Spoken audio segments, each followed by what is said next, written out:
Hello வணக்கம். இது உங்கள் சிவி ஜோன். ஸோ ப்ரோமோ 3 வந்திருக்கு. ஆல்ரெடி நடந்த விஷயங்கள் தான். பட் இருந்தாலும் பார்க்கறது கண்டிப்பாக சோகமாகவும் ரொம்ப மனசு கஷ்டமாகவும் இருக்கும். ஏன்னா விக்ரம் வந்துட்டு முடியல, அவரால் ப்ரெஷர்ஸை ஹேண்டில் பண்ண முடியல. அந்த ஒரு காரணத்தில் என்ன பண்ணுறாரு, குவைட் பண்ணுறாரு அவருடைய அந்த ஜாபை.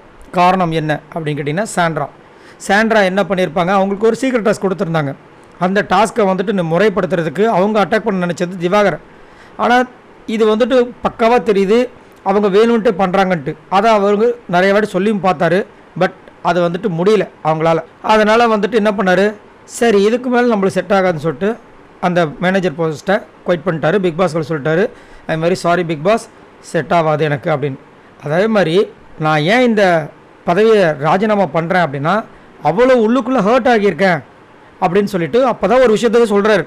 ஏன் இவ்வளோ நாளாக சண்டை போடுறது கிடையாது, கத்துறது கிடையாது அப்படின்னா, நான் ரொம்ப கஷ்டப்பட்டு ஒரு பிராண்டை உருவாக்கிட்டேன், விக்ரம் அப்படின்னு. என்னை நம்பி ஒரு டீம் வெளியே இருக்குது. அதனால தான் நான் பார்த்து பேசுகிறேன். ஆனால் என்னையே அழ வச்சிட்டிங்களே அப்படின்ற மாதிரி சொல்லி அழுகுறாரு. இந்த பக்கம் சாண்ட்ரா அப்படியே கோவமாக நடந்து போகிற மாதிரி காமிச்சிக்கிறாங்க. பட் சோகமாலாம் அந்த மாதிரி கோவமாலாம் போகல, ஒரு இடத்துல உட்காந்துருந்தாங்க. ஆனால் வெரி இதுவாக தான் இருந்துச்சு. ஏன்னா அவர் அந்த பக்கம் அழுது ஒரு சில விஷயங்கள் பண்ணும்போது, இந்த பக்கம் ஆப்போசிட்டில் இருக்கிற திவ்யாலாம் ரொம்ப ஒஸ்ட்டாக பிகேவ் பண்ணியிருந்தாங்க. இப்போ புரியுதா உங்களுக்கு இந்த கஷ்டம்? இப்போ புரியுதா?